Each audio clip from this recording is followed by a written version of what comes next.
जय श्री राम भक्तों। आज मैं उपस्थित हूँ श्री रामचरितमानस वार्षिक पाठ के 39वें दिन की कथा लेकर। वार्षिक पाठ में हम प्रतिदिन 3 दोहों का पाठ करते हैं, जिससे हमारी श्री रामचरितमानस 1 वर्ष से पहले 11 महीने में पूर्ण हो जाती है। मैं पिछले 4 वर्षों से श्री रामचरितमानस का पाठ इसी प्रकार कर रहा हूँ। जिन भक्तजनों पे समय की कमी रहती है और वे लंबे समय तक श्री रामचरितमानस का पाठ नहीं कर सकते, तो वे प्रतिदिन 3 दोहे और मंगलवार के दिन 6 दोहे पढ़कर श्री रामचरितमानस का पाठ 1 वर्ष में पूर्ण कर सकते हैं और प्रभु श्री रामचंद्र की कृपा दृष्टि पा सकते हैं तथा अपने मनुष्य जीवन को धन्य बना सकते हैं। क्योंकि हमें भक्ति जवानी में ही शुरू कर देनी चाहिए। अब कुछ लोग कहते हैं कि भक्ति तो 60 साल के बाद करनी चाहिए या रिटायर होने के बाद करनी चाहिए, परंतु मैं कह देना चाहता हूँ कि भक्ति की कोई उम्र नहीं होती। भक्ति तो आप बचपन से लेकर कभी भी कर सकते हैं। अब बुढ़ापे में पता लगा हम जीवित ही नहीं रहे तो हम भक्ति कहाँ से कर लेंगे, और हमारे पास जब ऊपर जाएंगे तो हमारे पास कुछ भी नहीं होगा, राम नाम का सहारा नहीं होगा। तो इसीलिए मैं सभी से अनुरोध करता हूँ कि वे आज से ही भक्ति प्रारंभ करें और श्री रामचरितमानस का पाठ उसी में से एक है।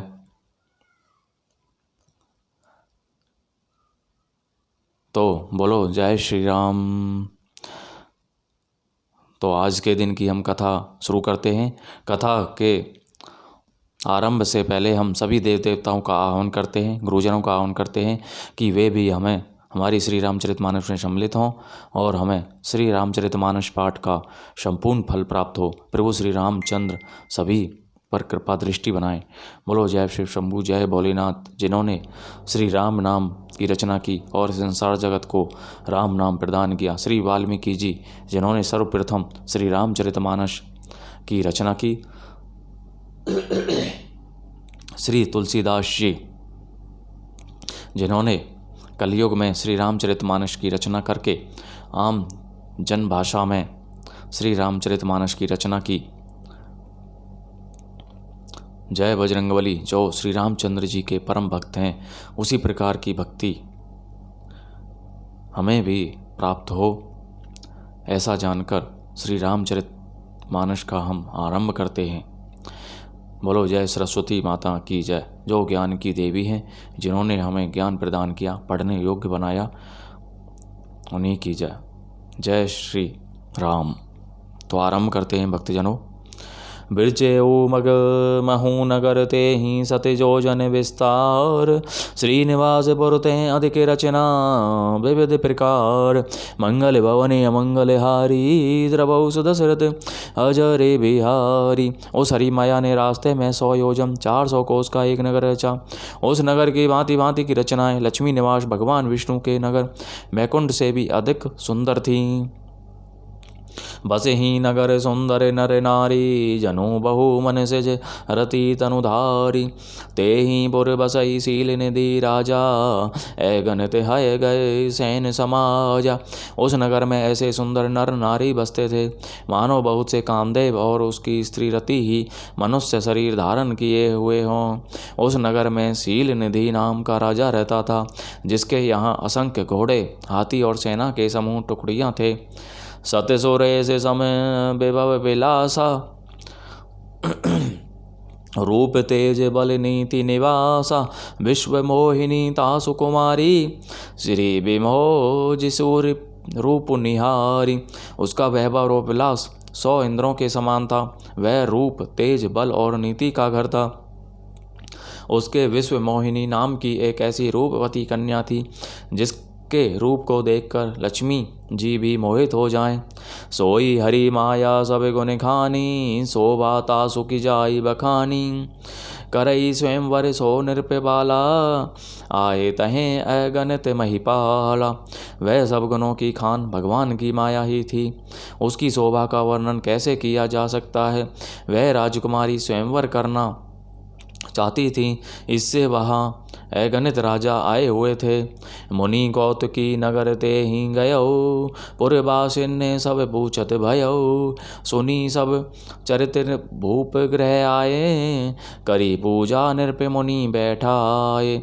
खिलवाड़ी मुनि नारद जी उस नगर में गए और नगर वासियों से उन्होंने सब हाल पूछा। सब समाचार सुनकर वे राजा के महल में आए। राजा ने पूजा करके मुनि को आसन पर बिठाया।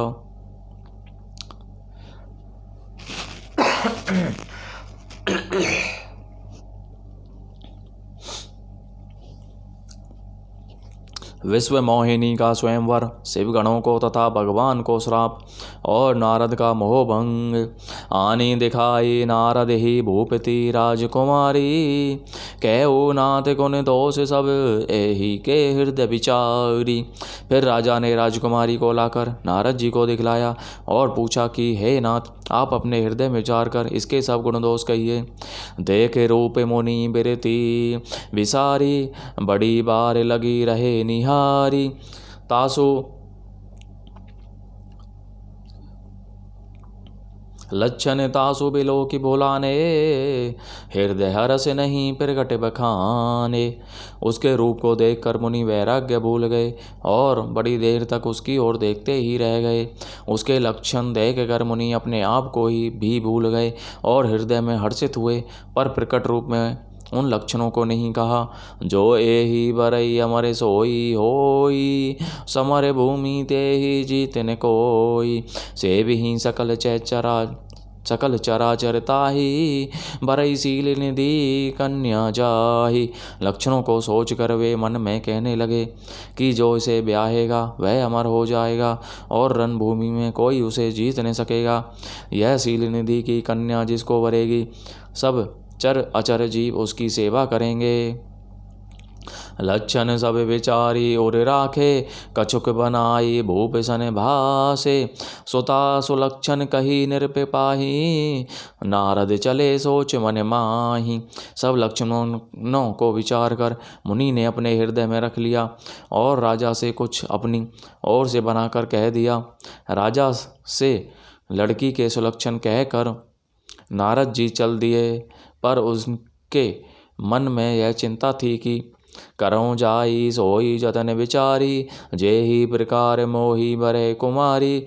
जप तप कछु ने होई ते ही काला, हे विधि मिलई कवन विधि बाला।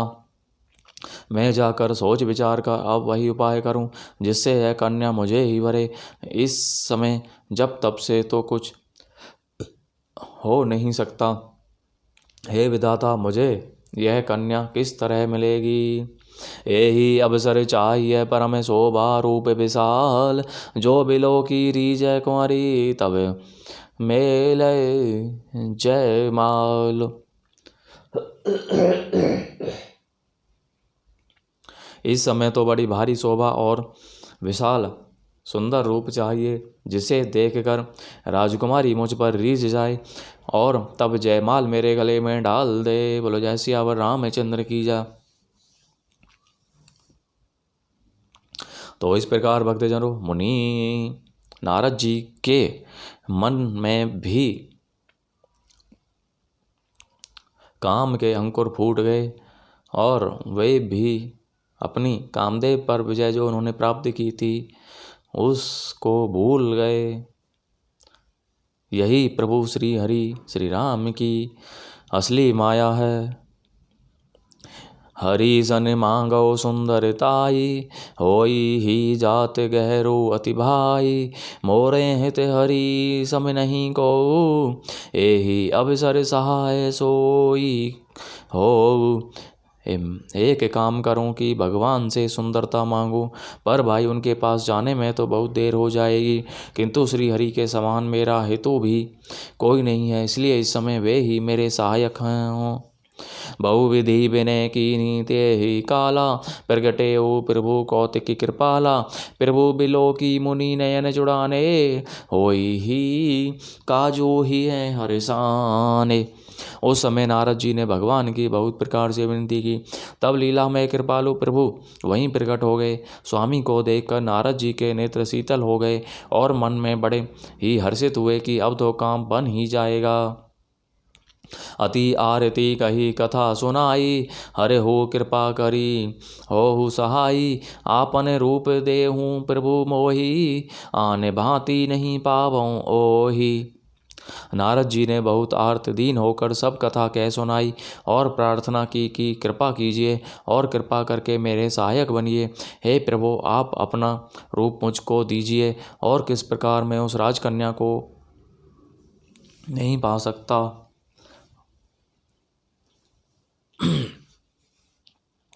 जय ही विधि नाथ होई हित मोरा, करहु सो बेगी दास में तोरा, निज माया बल देख विशाला, ये हंसी बोले दीन दयाला। हे नाथ, जिस तरह मेरा हित हो आप वही शीघ्र कीजिए, मैं आपका दास हूँ। अपनी माया का विशाल बल देख दीन दयालु भगवान मन ही मन हंसकर बोले। जय ही विधि ओई होई ही परम हृदय नारद सुनहु तुम्हार, सोई हम करब ने आने कछो बचन ने मिर्सा हमार, मंगल भवनी अमंगल हारी, द्रवौ दशरथ अजरि बिहारी। हे नारद जी सुनो, जिस प्रकार आपका परम हित होगा हम वही करेंगे, दूसरा कुछ नहीं। हमारा वचन असत्य नहीं होता।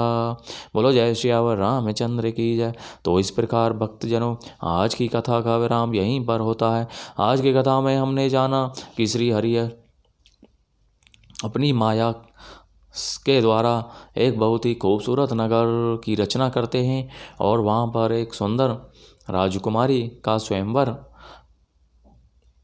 की रचना करते हैं, जिससे श्री नारद मुनि के मन में भी काम जाग उठा और वे उस कन्या को प्राप्त करने की सोचने लगे। इससे आगे की कथा हम कल के पाठ में जानेंगे। बोलो जय सियावर रामचंद्र की जय।